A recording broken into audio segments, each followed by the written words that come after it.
Hello, everyone, and welcome to Molehill Mountain, episode 80. Andrew Eisen here, along with E. Zachary Knight. Hello, everybody. And special guest, Brittany Ferrendi. Hello. Hello. Hey. How you doing? Brittany is the, let me make sure I got my notes right, the digital content director of South Florida Gay News and the new director of the third season of the SPJ's Kunkel Awards, which, what is that? Anyone else hearing that? A call? Yeah, I'm sorry, hear... that's my phone. Oh, is that yours? Okay.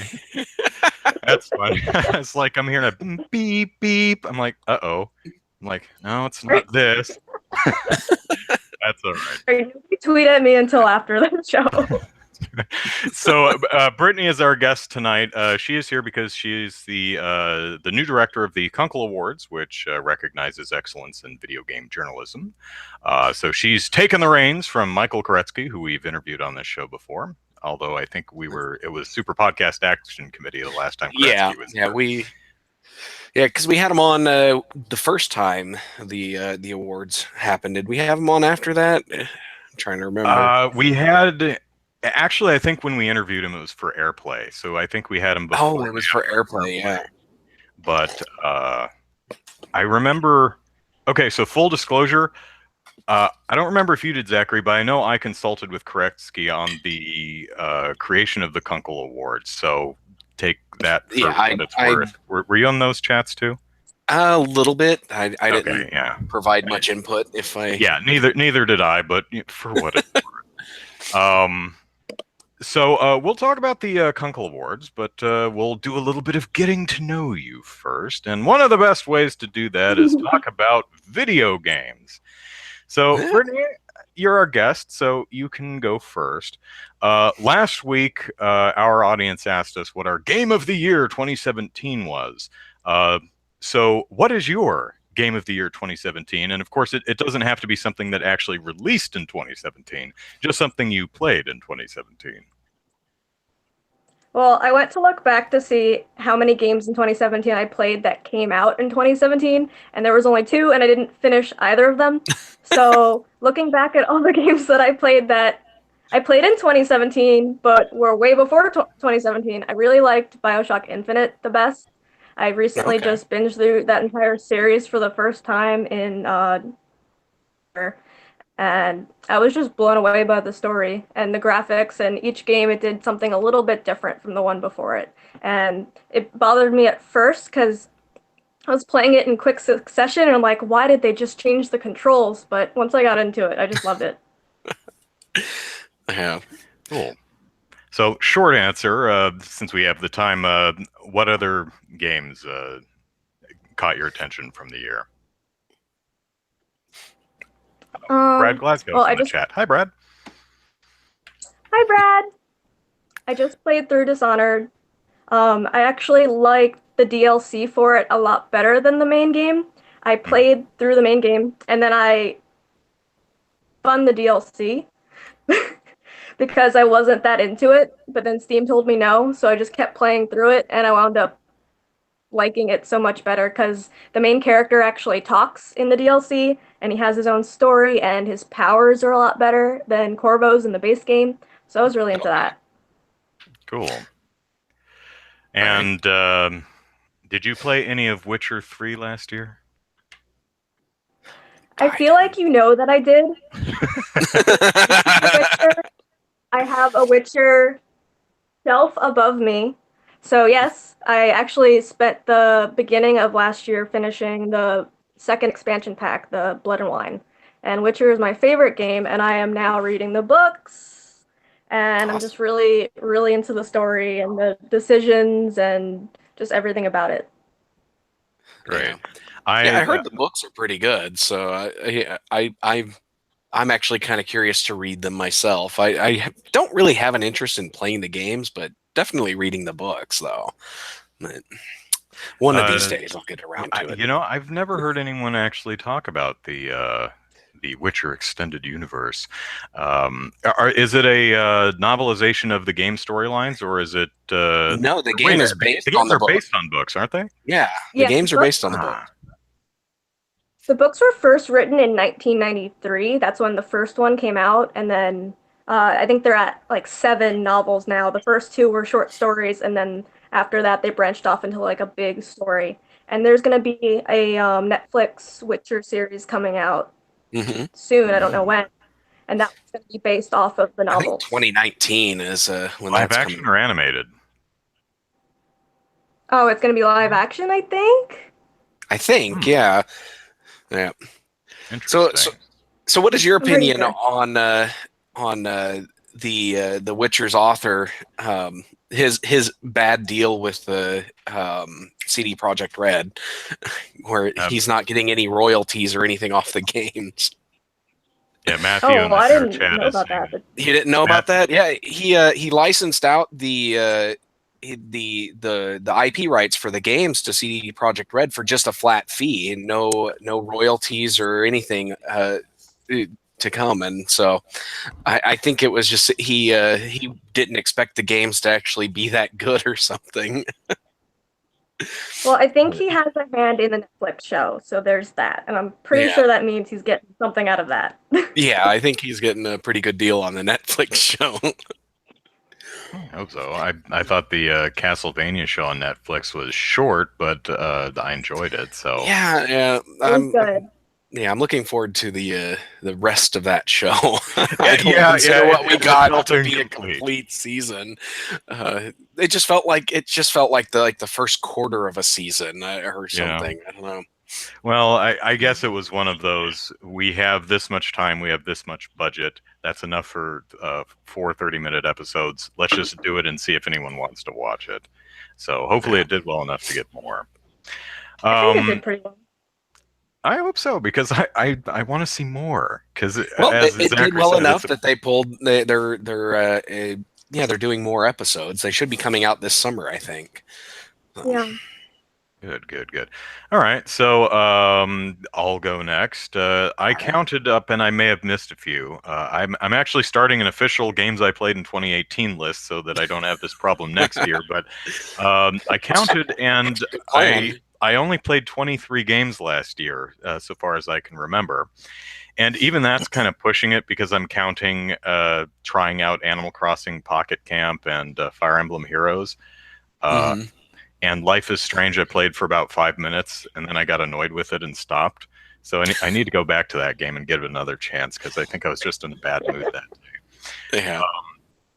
But Brittany, you made up you brought up something that I didn't consider is like how many of the games from 2017 were actually released in 2017. I did a quick count, and I think it's 5.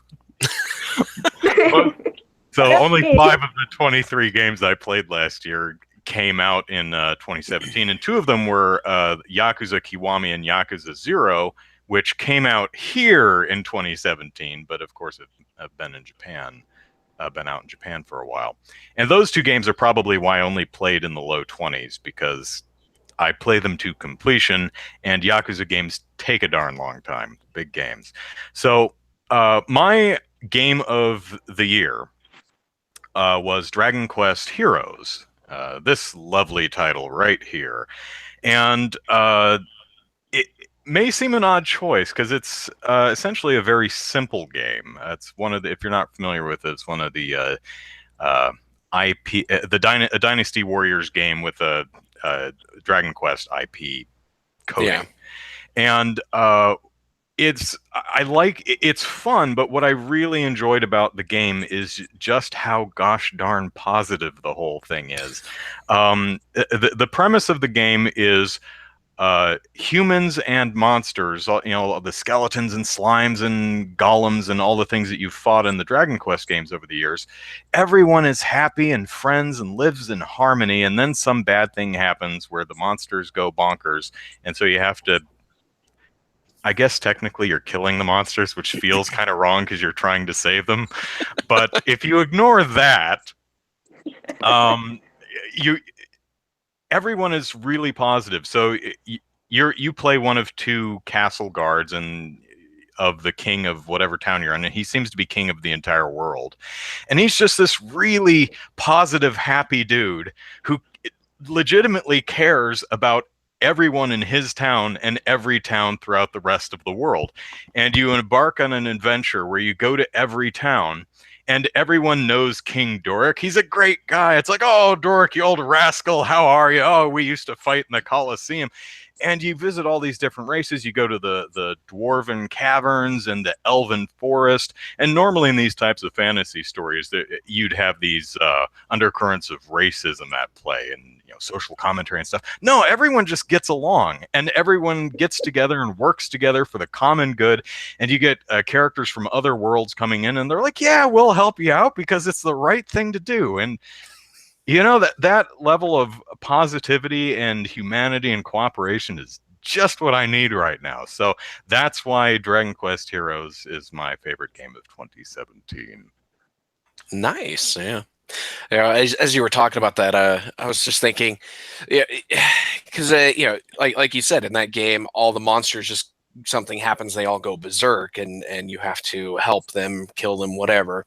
And I was just thinking, it would be kind of interesting to make a game where you play as the humans, and you think all the monsters have gone berserk, but what it really turns out to be is that all the humans have gone berserk, and you're part of that, and all the monsters are trying to stop you. We were the monsters the entire time. Yeah. Matthew's saying I still need to play Nier Automata, and Matthew is right. I still need to play Nier Automata. I played the demo and I loved it, and it's definitely on my to buy list. So, Zachary, how about you? All right. Well, I was looking back to see what all I actually played, and I was kind of at a loss. I haven't played a whole lot of games this year, and I feel bad. Particular games of note that I know I've played, Stardew Valley, Minecraft. I finished off Grandia for the PlayStation 1, and let's see, what else did I have in there? Holy Potatoes, a weapon shop, a little bit of Steam World Heist, which is a really good game. I need to actually finish that one. And I really enjoyed all the games that I played. I didn't play a game that I just absolutely didn't like. I think the only game that I played where I didn't want to continue was Fire Emblem Heroes, or not Hero. Was it Heroes? The mobile game? Yeah. Yeah. But the only reason I didn't continue playing that one was because it asked me to download a 300 megabyte file to continue playing past the tutorial, and I said, yeah, I don't have that space on my phone, sorry. And said, well, so much for that game. But I think out of all the games that I actually played, I think my game of the year is Magikarp Jump. And wow. Yeah, I think, and I'm not knocking Stardew Valley, where I've spent like 200 hours playing Stardew Valley this year, and it's a great game. I love it, and I'm really looking forward to the new content that's coming out here soon. But Magikarp Jump was just an absolute cheesy blast to play. You're a Pokemon trainer, and all you train is Magikarp, and you just train them to jump and jump higher and higher and higher, and I don't know, just the humor was on point, the puns were on point, there was enough content and quests throughout the entire game to keep me interested the entire time. I eventually got in a good groove, and to continually train my Magikarp, and I was just able to progress, and they added a number of quite a bit of content throughout the time I was playing, and so I was able to take a couple of breaks here and there during that while waiting for the new content to come in. And eventually they released the last last bit of content they had planned, and I finished the entire game. And yeah, I just, it was just fun and funny to play. My son loves it. He likes to feed the Magikarp. When I wasn't doing anything else, I would just hand my phone to him, and he would tap the little pieces of food in the water and watch the Magikarp feed it. So he thought that was absolutely a blast to play.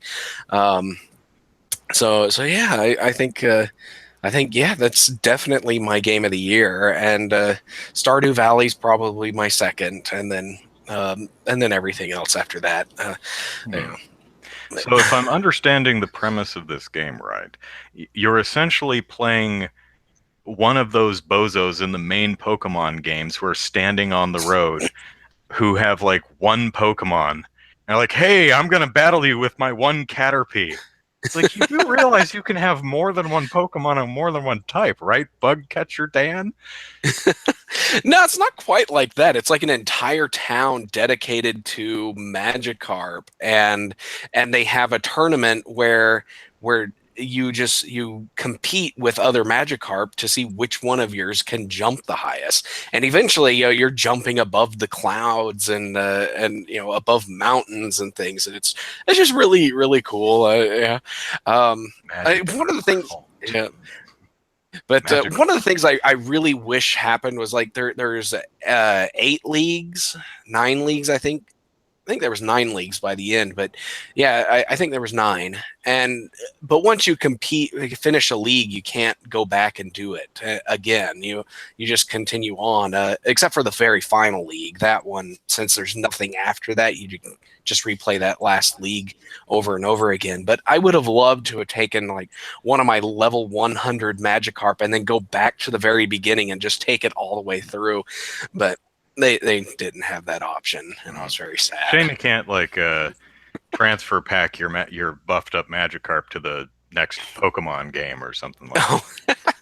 That would be kind of cool. Take that Magikarp into Pokemon Switch, or Pokemon Sun and Moon or whatever, and and use that as your starter. But yeah, they had you could actually evolve your Magikarp into a Gyarados, but that ended the progression for your Magikarp, though, because Gyarados are barred from competing in the league tournaments. So well, I'm wondering what kind of content they added to the Magikarp jump. Is it like more paid loot boxes? Well, microtransactions. No, it's just you have there's, like I said, there's 8 leagues, and you just compete and you train your Magikarp to jump higher than everybody else. So it's like each league is about 10 levels or so, and you have to increase your Magikarp's level by 10 levels to finish each league. And then they have all kinds of like hidden quests and everything. So like you can take your Pokemon or your Magikarp training, and then there's like a little event that randomly happens after that, and there's I think there was like 50 of those events that you could discover, and all kinds of decorations for your pond and everything, and the game did have microtransactions, but they were very well designed. You didn't actually need to use them. You didn't actually have to pay for anything, but they were just there, but they were capped at like, I think it was $35.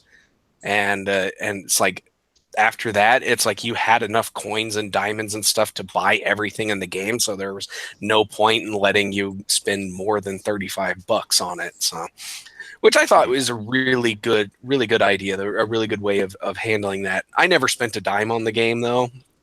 So I did everything the hard way.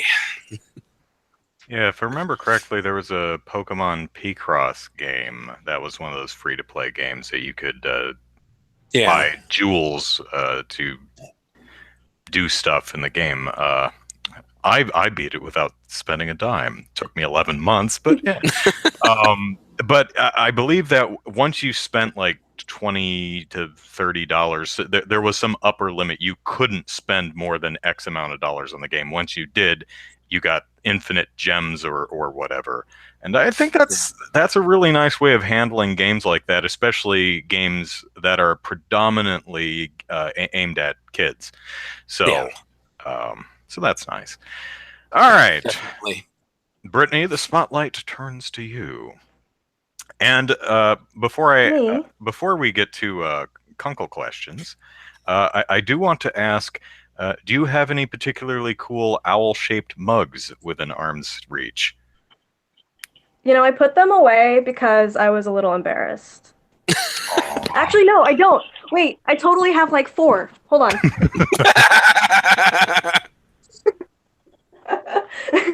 Let's go on a tour. I forgot. I forgot I put them on shelves. We're good. I saw a brief glimpse of him there before the video cut back to Andrew, but Oh, did I ruin it? Sorry. yeah, that's okay. We can. All right, let me lock the camera on Brittany. All right, show him off again. Okay. Ready? Let me know you can see it. Ah, there we go. Yeah, we saw. Actually, There's the planter in the back. I like that howling wolf too. Nice. and then some salt and pepper ones too. Little salt and pepper shakers. Cool. Okay, nice. Okay, so The company that makes them wet business. all right, so the Kunkel Awards. Brittany, you are now the Kunkel Awards head cheese. So tell us a bit about the Kunkel Awards and what they are for those in our audience who really don't know. Okay, so the Kunkel Awards has entered its 3rd year. It awards excellence in video game journalism. So 6 categories and 3 judges. 2 of them are anonymous.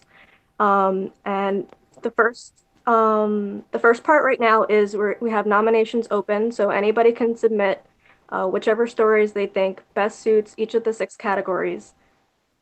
You can submit for yourself, you can submit for someone else, for your son, it doesn't matter. And the nominations close on January 28th, and then after that, we go through them with the judges, and they select their winners. Is it 28th? I thought it was 26th. Did that change? Sorry, 26th. Oh, okay. Because I remember that because my mental mnemonic device for remembering when they closed was when Monster Hunter World comes out, the Kunkels are closed. You're right. Plug, Monster Hunter World comes out on January 26th. So now I know. Yeah, Nice. that's like one of my most anticipated games of this year. So the award categories have changed. They've stayed mostly the same, but there have been a couple differences. So the ones that have stayed for the 3 years are excellence in news reporting, excellence in feature writing, excellence in news video streaming, and excellence in feature video streaming. What exactly is the difference between news and feature in the context of these awards? What differentiates the two? So news usually relates to either breaking news, investigative reporting, or looking at one particular story from a bunch of different angles and a bunch of different sources. Features can be either a profile over a specific person, a Q&A with a specific person, or anything along those lines. Okay. And in 2015, there was excellence in photography, illustration, or infographic, and that was dropped the next year. I think very likely due to lack of submissions. Do you know for sure if that was the reason? I wasn't a part of that decision, so I don't know why that was dropped. I would assume maybe a lack of entries, but the last year they picked up the college journalism instead. Right. 2016 replaced the photography, illustration, infographic category with excellence in college gaming journalism, which does exist this year too. In 2016, there was the worst story of the year, but that has been replaced this year.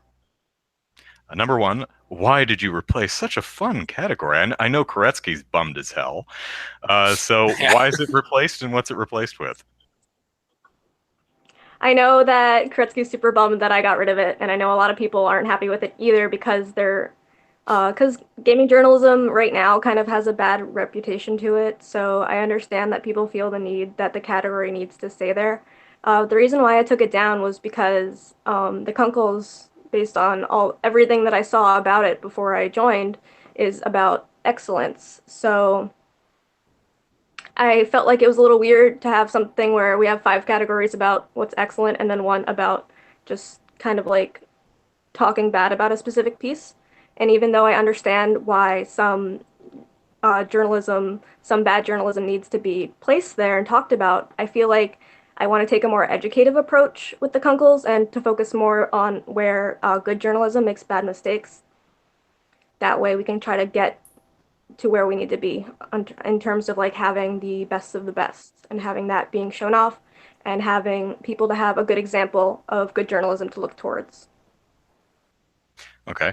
I also one of the things I've enjoyed about the Kunkels the last 2 years is we don't just get a here's who won.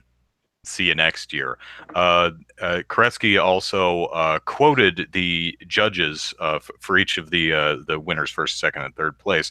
So you got an insight into why the pieces that won. And I also admired that it gave the reader an opportunity to find out not only what really worked about these pieces and why they were selected as winners, but what didn't work about these pieces. I would imagine that's continuing for Kunkel Year 3. Yeah, I'm not looking to change the format. I'm actually going to work upon that as much as I can. Since we're not doing the worst story anymore, I want to put an emphasis on constructive criticism. Mhm. So when I give the judges the stories and they pick their tops, I'm going to be asking them like, what honestly did you think you liked about this, but what also did you think needed work about it? So I'm going to try to keep the same format where we have the winners and they'll input their own critiques, and I'll have that going for each of the categories. One of the things I've seen in comment sections over on the Kunkel blogs over on the SPJ is some people seem a little confused on what your role is as far as uh, selecting which stories get judged and how they're judged. You want to clear the air on that one? Yeah, so If my I'm role making as the sense. director is like any of the stories that get nominated, I have no role in that. But what will happen is once the nominations are closed, I will go through all of them. I believe what Koretsky did before me was he looked through all of the nominations before the judges did, just to see if there was anything that didn't belong in the category or something that like wasn't in that year or whatever. So he would break it down to make it easier for the judges. So everything that was appropriate for that category, he would send off to them, and then they would go through it. So for me, I don't judge any of the entries myself. I just take what the judges say and I put that in. Okay. And you were a judge last year, correct? Yes, I was one of the anonymous judges. I've been outed. Yeah, I think Koretsky outed someone else either that year or the year before, just to kind of give an idea of who the judges Yeah. were. On one of your blogs, you write, all the judges are professional journalists working outside the gaming press, but with varying degrees of knowledge about it. Can you expand on that a bit? Yeah, so that's from last year. I have to verify, but I believe what Koretsky did before me was he picked judges from SPJ, from the Society of Professional Journalists. And I haven't picked any new judges this year. Before Koretsky left, he picked the judge to replace me, and I was fine with it. But they all have varying knowledge of the gaming journalism field. A lot of them are judges that have also judged the Kunkels in the past. How I know you probably get some pushback on that. How important do you think it is for the judges to work inside the gaming press or outside the gaming press? Do you think it's more or less important one way or the other? Um, So I think they both have different things to bring to the table. I think someone that's in gaming press will kind of have an understanding of the culture and the kinds of things that are common in gaming journalism. But I think it's also really important if someone is outside looking in, because I've noticed that gaming journalism is a lot different and is treated a lot differently than like sports journalism or politics journalism. And I think it has to do with the fact that a lot of the new people that come into gaming journalism might not be journalism students. They might not come with that same background, more of a gaming background than a journalism background. So I think if someone is a judge or whatever and they're outside the gaming sphere, that might be a benefit to them because they're looking at it with fresh eyes. And not only that, they won't have any of the politics associated with gaming journalism on their shoulder. It's more of a set apart, like unbiased sort of opinion. Mm-hmm. Zachary, feel free to chime in if you have any questions. Anyone watching, if you have a question for Brittany, write it in the chat. Now, the judges are anonymous, and I recall Koretsky saying, and I couldn't really tell if this was a quip or a legitimate concern. He said that the judges were anonymous to prevent bribing the judges. Is that a big concern of yours? Wait, say that again?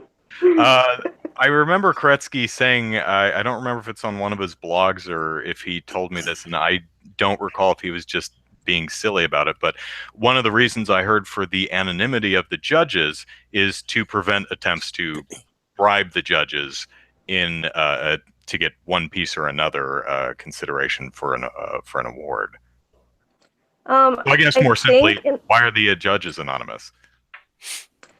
I think when Koretsky outed one of the judges, which was Gideon Grudo, he said that the reason why was because of potential bribery or because a lot of the other SPJ don't have judges revealed. They're all anonymous as well. I don't know if he was joking about the bribery, but I actually did ask Gideon if he's ever been bribed before, and he said no, but I'm excited to write about it if it does happen. Yeah. I think, the bribery thing is just, it's one of those things. Yeah, it's fun to talk about, and in the sense of the whole Gamergate ethics and journalism controversy or whatever. Yeah, I'm sure there was maybe, there might have been some conspiracy theories out there about journalists that Gamergate didn't like trying to bribe the judges so that they won the awards or something. But yeah, I honestly don't think that would be an issue, because really, why who really has that kind of narcissistic personality that they feel like they need to try to bribe judges to win an award? But well, I do. Yeah, oh, I'm sorry, Brittany. Go ahead. Say the one out judge hasn't been bribed, and I haven't been bribed yet. So yeah. So there you go. So are you judging this year? No. No. No. No. Okay. I said I wasn't earlier. Okay, I maybe I missed that, because I'm looking at some of the past winners of the awards and stuff, but so I may have just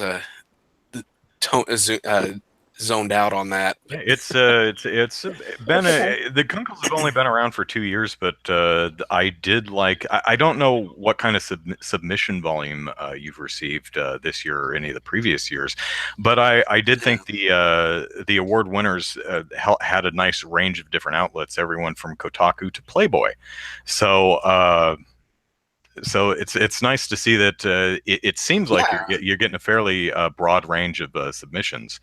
Have you looked at any submissions yet, or are you going to wait till they're all in and then sort through them instead of play Monster Hunter World? I've taken a peek at the list because we have a populating spreadsheet. I haven't clicked on anything specific yet. I'm kind of just waiting. I'm hoping this year we get just as much variance as we have in the past. Like I remember last year, I judged one of them was like a Breitbart piece. So I'm hoping for that kind of range again. But no, I haven't looked through them yet. That brings up an interesting question. Are there any because Breitbart, of course, is a very divisive outlet, equally loved and loathed, depending on who you speak to. So, are there any outlets or specific outlets or even specific journalists that you just wouldn't accept a submission from? You'd see, oh, it's from outlet X, into the trash it goes, not even moving it to the judges.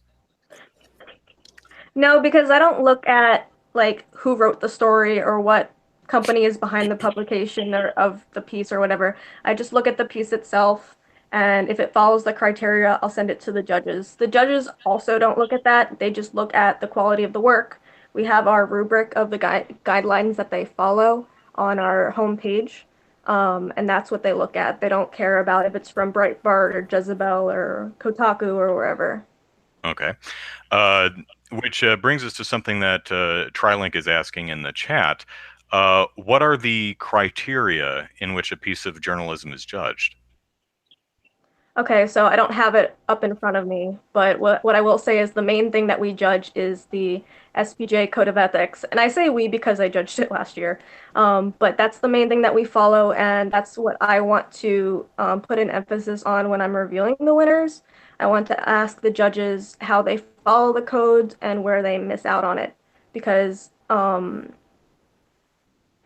a lot of journalism places need to have a code of ethics to kind of keep it level, keep it fair, keep it balanced. So that's one of the most important criteria for me.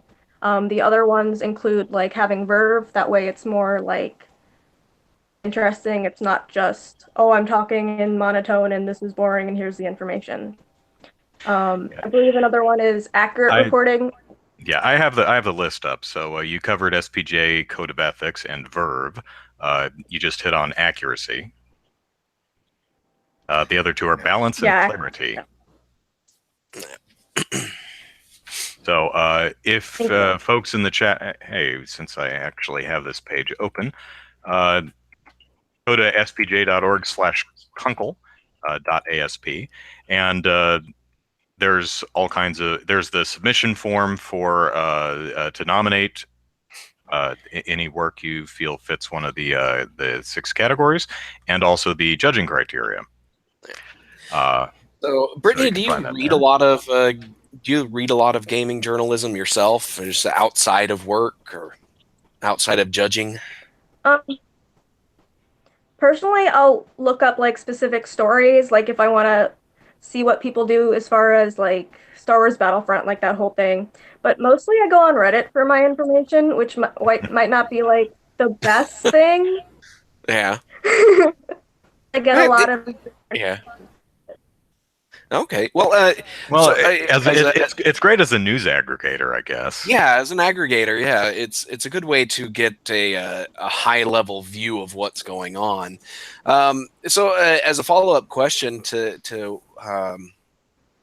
that is like, was there a story that you read prior to like the 2016 awards that you thought would have been a really good entry for the awards but didn't actually get nominated? You know, I have really bad memory, so even if I read something that I thought would be in, there's no way I could remember and tell you. No. I'm sorry. That's perfectly understandable. I have a terrible memory myself, but okay, because that's just something that I was just thinking about, because there's a lot of great reporting out there, and I'm sure a good chunk of what I consider good stuff got submitted, but I'm sure there's always going to be something that gets missed. But so, speaking of high-level views, Brittany, what are your thoughts on gaming journalism as a whole? How far do you think we've come in the short time game journalism has been around, and how far do we have yet to go? I kind of touched on it earlier. I feel like right now gaming journalism has a bad rep, and for good reason. Because I don't feel like it's at the same level as like political journalism or sports journalism or what have you. And I think that's because a lot of gaming journalists were gamers first, maybe. I'm not entirely sure on that. But just that um, the gaming journalists, sorry, I'm totally blanking all of a sudden. Yeah. Well, They learn. They're learning as they go, Sorry. so to speak. Yeah. Thank you. Yeah. Okay. Yeah, they need more of the ethics to follow, which is why I want to follow the SPJ code of ethics as much as I can. Notice now, I even Googled gaming journalism, and I looked on Wikipedia, and I saw that there's something called, I think it's new gaming journalism, where the writer will insert their opinion into a news story. And I always saw it, but I never really understood until I really saw that. And not a lot of other sections of journalism look into that. Like they usually separate themselves from the story. Mm-hmm. So I feel like we have a long way to go, which is why I think that the Gaming Journalism Awards shouldn't just be about like, oh, hey, this story's really good, let's just throw praise at it. That's why I feel like even the stories that we think are the best need to be pointed out where its shortcomings are. Yeah. So I agree. I think one of the issues why we're seeing such amateurish, I suppose you could say, and understandably so, young industry, game journalism, is that a lot of people who are getting into game journalism never took a journalism class, never wrote for their school paper or anything. They just played video games and loved video games. And it's like, hey, I love video games. I'll write about them. And that's, that's honestly how I started. Mm-hmm. Dennis McCauley was the founder of Game Politics, and he just asked me. He says, "Do you want to be a contributing editor or correspondent for Game Politics?" I was like, "I don't like to write. I hated taking English classes in school." But then I said, "But I do like video games." I said, "Yeah, all right." And I found out that I enjoy writing as long as I'm writing something I care about, writing about something I care about, and I just learned more and more over the years working under different editors, and and I've made a ton of really dumb mistakes because I honestly didn't know any better. For example, it was probably 5 years into my writing career, if you want to call it that, although I've always been freelance, that I even heard of the SPJ. So I never took a journalism course, and had I ever really decided to make a career out of writing rather than just do it as supplemental income and for fun, I really hated school, so I don't know if I'd go back to school, but I definitely maybe look up some books or something. Hang on, I'm reading a comment. Trilink says, my perception of gaming journalism is that the bar/quality of writing is lesser in gaming journalism of other journalism counterparts, such as politics or sports. Yeah, I think that's kind of the problem, is a lot of the people writing are not schooled in writing. They're gamers, and they're writing about what they love. Yes. And hopefully that, you love video games, you want to write about them, you love them enough to want to learn how to write good, which is what I've tried to do over the years. So back to the Kunkel Awards. Here's something I forget where I heard it, but how come there? I like this question. How come there isn't a category for best game review? I feel like that would go under the feature category. I don't know why it wasn't put in before me, to be completely honest, but I would put, if anybody did want to submit a gaming review, they would put it into that category. Now, when I was judging last year, I do remember reading gaming reviews, and I do believe that was in the featured category. So I think it's a part of that. Yeah. In the future, I might want to open up to more categories, and I'm in the process of asking people's opinion and seeing personally how many categories I want to go, because that's reflective of how many entries we get. Okay. Yeah. It looks, looking at a gaming review in general, it's typically an opinion piece. Not, I wouldn't even put it in the same category as an editorial, personally. But yeah, a feature would probably be the best place to put it. But again, it doesn't feel like, when I think of a feature, I think of a profile of this person, or a look at this game studio and what's how it works. So yeah, I just I don't. Yeah, I would think game review would be in its own category, just personally. But that just On the like I flip said, side, I would be incredibly interested to read a video game review that was considered an example of excellence in journalism. That yeah, excites me. I want to read that review. Yeah, you do have to figure out how you would grade and how you would measure that sort of journalism, because it's not something where you look up where you get sources. It's not something where you look up fair and balanced reporting. It's Yeah, mostly your talk about multi-sourcing an article. I played the game. It can yeah, be done. And actually, Sure. I would like to see that, where you're not only just saying, I played this game, here's what I think. You're also taking sources, like you're looking at different perspectives and you're looking at what maybe the creators had to say about the game, and kind of taking that information and using it for your sort of like column. In that case, it would be more like a column. yeah. I've read reviews like that where somebody writes about a game that they played, and they write about how it made them feel, what it reminded them of, and they'll tell us a story that relates to something that happened in the game, a personal story or something, and those I enjoy those kind of reviews, because it provides a more um, a more personal touch than just your general I didn't like the art, or I liked the art, or the gameplay was good except for this one part. You know it, while those are useful in general, like that kind of just personal touch, I think, is something that I enjoy and would love to see more of. And I think that, looking at the feature criteria here, or the category, you say, or a color piece, a descriptive put you there story. I think that kind of review would fit in that feature writing category. So Yeah, I So, agree. if someone submits an article under the wrong category, uh, but it does meet your criteria to be judged, do you just slip it under the correct category, or how would you handle that? I think like, I think putting it in the correct category is also a part of fulfilling criteria. That's probably something that I'd ask Turetsky, like, hey, what did you do? But I think if it's not submitted in the right category, that's grounds to not count it towards the correct category.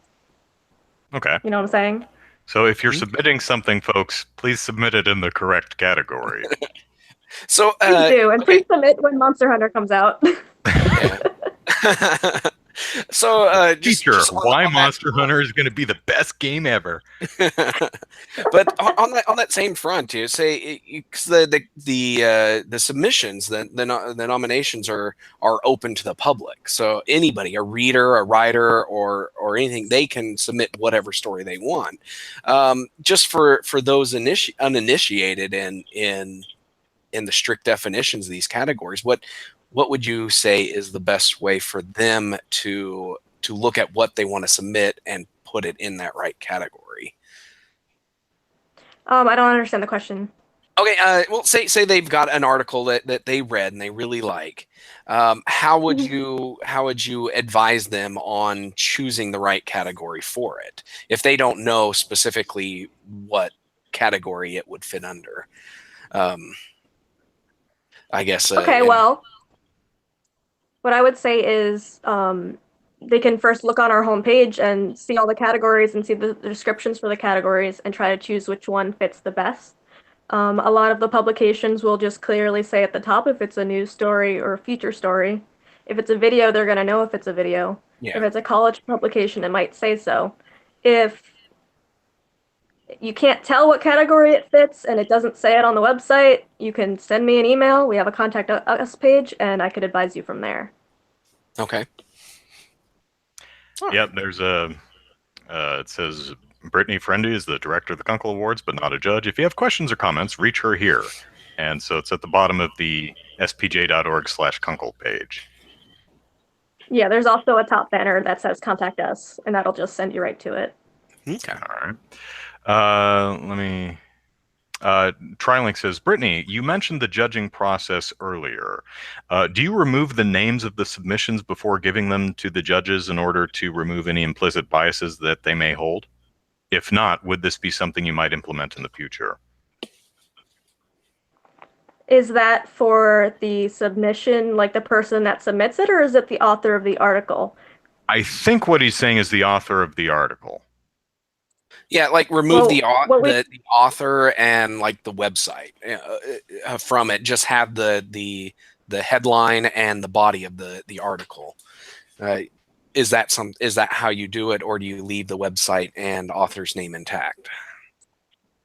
So what we do is I will send them the name of the article, the link to it, when it was created, and if the person that submits it has any comments, they will also put in those comments for what they think and why they think it should be there. We just do the direct links to the articles. The judges don't care where it comes from. They don't care about the writers. A lot of the times, I don't think they know who the writers are. For me to take all of the headlines and pictures and content of each article and paste it in a Word document, that would take me so much time. Okay. I wouldn't be able to do that. So instead, I'm trusting the judges. So hire judges conscript, because I'm sure you're not paying anybody. Judges with integrity, so you don't have to do that. Right. Okay. Yeah. They're all volunteers, and I'm a volunteer, too. I don't get paid to do this. Right. So not even by bribes.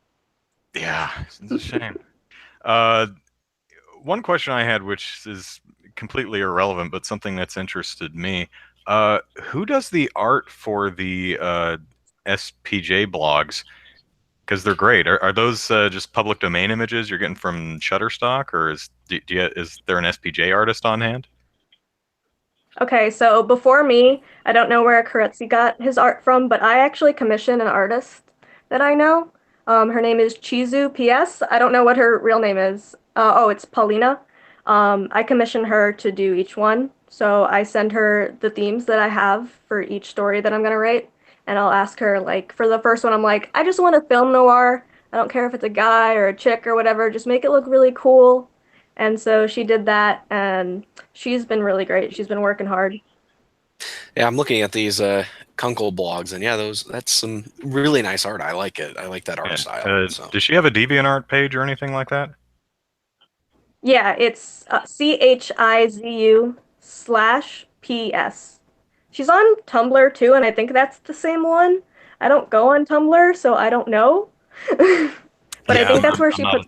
Yeah, I'm not a Tumblr kid either, but I've just always really liked a lot of the header images I've seen in several of the blogs. Andreas in the chat says, in some categories of the previous years, like 2016, there are no second or third place awards given. Why? I know this one, but Brittany, go ahead. Sometimes the judges don't think that a second or third or even first place is deserved. And that's if none of the submissions fell towards their criteria. If they just thought, hey, this is wrong in every single way, I don't think that we should award any of these, then they won't do it. They're not trying to fulfill the categories. They're not trying to fill in all the blanks. They know they don't have to, and they won't if they feel like it's not warranted.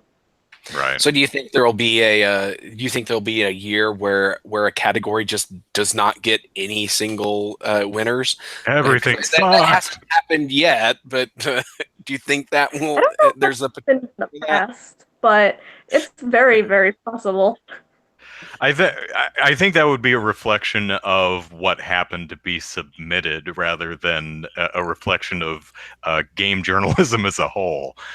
Yeah. Well, who knows? But what I will say is if you think something really needs to be, nominated or brought to the attention, and this is a plug, obviously, but make sure to submit it because it might go under the radar and it might never get seen or appreciated. Yeah. Well, it's no big deal on the plug. That's what this whole thing is about. Is just we're plugging Fair your enough. awards. So So That's true. the oh man, I had a question and I forgot what it was, so I'll shift to a different one. You have said that you'd love to see the Kunkels advance to its own spot at E3. And so sounds like you're interested in hanging on to the Kunkel director title for a few years yet. Well, who knows? The future is big and vast and anything could happen. But if we're talking about big long-term goals, I think that would be awesome. And if I'm not the person that's going to do that, I hope whoever my successor is will keep to that goal. And if not, then they better do something even better. We actually talked about this a little bit earlier in the week, but did you have any more specific or concrete thoughts on exactly what format you might want to see the awards take at a venue like E3? Exactly. I think some sort of press conference would be good, or just I don't know, something on the floor, maybe something pre-recorded. My ideas are pretty open right now. I don't want to nail anything specific. It would be really cool, honestly. And the question I had that I brain farted on there momentarily is what do the winners get? Do they get an award, a trophy, a certificate, a thumbs up? They get Thumbs bragging up? rights. They Bragging get bragging rights, right? but we also do certificates as well. And I Oh, do you? actually sent out the certificates for last year. Sorry, there's a train. You told me there might be a train. Good train. Yeah, I mailed out last year's certificates, and I hope to do that again this year. Not everybody wanted their certificates, but I still left the option open. Any return to senders? No. They just didn't give me their address in the first place. Okay. Okay. So you think they were holding out until there are Kunkel trophies or placards or A check. Maybe. yeah, A self-portrait. there. Yeah. There's right. The director of the Kunkel Award. You will get a picture of the director of the Kunkel Awards holding up a printed copy of your piece of journalism with a thumbs up. That sounds fun, and I kind of want to do that now. All right. So that's all the questions I have. Zachary, chat. I'm good. Yeah. Okay. So I think. Questions. Oh, do you have any questions, Brittany? Are you questioning your life choices? On January 26th, when you have to sort through all the submissions and email them to the judges, you might be questioning your life choices at that point. It's like, oh, I'm not doing this next year. It's possible. Do you think you'll keep the same stable of judges? Would you try to rotate in fresh blood each year, or do you think if the judges you have work and they're available, you'll continue to use the same ones the next year? I think if they want to do it, and then I'll probably want them to do it unless there's something else that happens in their lives. I feel like it would be easier to keep the judges because they understand the format and they know how it works and they know not to, interject and inject their own biases and opinions into it. Right. Unless something catastrophic happens. Yeah. Okay. So we are coming up on the hour, and I'm on call. Luckily, no one's called me, so that's kind of playing with fire on this podcast. But let us plug our stuff and get out of here. Andrew Eisen here. Eisen is how you spell the last name. And if you plug that into YouTube, you'll find my ridiculous YouTube videos. I'm working on a crowdsourced Mad Lib. If you check out my Twitter at Andrew Eisen or my Facebook page, you'll see all the nouns and verbs and adjectives and stuff that I need. This is a dumb idea, but I'm going for it. I may make this a series. And I've actually had a pretty nice response. I have a whole Excel spreadsheet of people are sending me lists of terms, and I plug them into Excel, and I'm just going to randomly select stuff and plug it into the Mad Lib. I think it'll be fun. So a noun buffalo, a verb buffalo, and an adjective buffalo. yeah. I of course had one person send me, penis for everything, which I would admonish. I would admonish for being immature, but for my 1,000 subscriber celebration spectacular years ago, I did a skit where I had ostensibly crowdsourced a Mad Lib, and the joke was every answer I got was penis. So I wrote this fake Mad Lib to specifically be funny with penis plugged into literally every single option, blank. And it's called Andrew Eisen's 1,000 subscriber celebration spectacular. If anyone wants to check that out, it's absurd. But so the next Mad Lib thing I'm doing is real. Gypsy Brigade says, "What is SPJ?" Well, that's a good question. If we didn't actually cover that, Brittany, really quickly, what is the SPJ? Yeah, SPJ is the Society of Professional Journalists. It's a national organization that is for the code of conduct and keeping journalism as ethical as possible. I'm a part of SPJ Florida. I'm a member of it. I might apply to be on the board this year. It's nationally recognized. Nice. Okay. So that's me plugging my stuff. So Brittany, go ahead and plug anything you like. Not just Kunkels, anything personal you're working on, or South Florida Gay News, anything you like. Your Twitter. Okay. I'm Brittany Ferrendi. That's Ferrendi. My Twitter is bferrendi, RRENDI, with a B in front of it for my first initial. You can follow me on Twitter. And the Kunkels, if you want to nominate, that's spj.com/kunkel, right? And .org. Yeah. Thank you. I drew a blank. And nominations close on January 26th. If you have any questions, you could do a contact, or you can @ me on Twitter. And that's it. Okay, Zachary. All right, you can follow me on Twitter at Easy Night, and you can also follow my game development work at DK_gaming on Twitter and DivineKnightGaming.com. And I am working on one game a month this year, and hoping to have some good stuff to show next week for my first one, and eventually some really good games by the end of the year. And so there you go. You're gonna beat. What'd you do last time? 6 out of the 12? I did 6 out of the 12 last time. That was 2014, and this year my goal is to actually hit the 12. So nice. Okay. Trilink asks, will there be a sequel to my Andrew Eats an Orange video? If you haven't seen Andrew eats a lemon. Yeah. What would the sequel be? Andrew eats another orange, or some other fruit? I've got an idea. Andrew eats a jackfruit. It's gonna be like 25 minutes long. Have you seen this? Oh God. They're like this. They're like watermelon size. Pineapple. Yeah. All right. So that's it for us. Brittany, thank you very much Yes, thank you. For coming on our show, and look forward to seeing the results of this year's Kunkel Awards. And we will be back at you with another podcast next Saturday at the normal time of 7 p.m. Pacific Standard Time. Unless something weird happens between now and then, we have to change it again. Watch Zachary and I's Twitter. We'll let you know. So, Definitely. Take care, everyone. Bye. Thank you for having me. Bye. Thank you. Bye.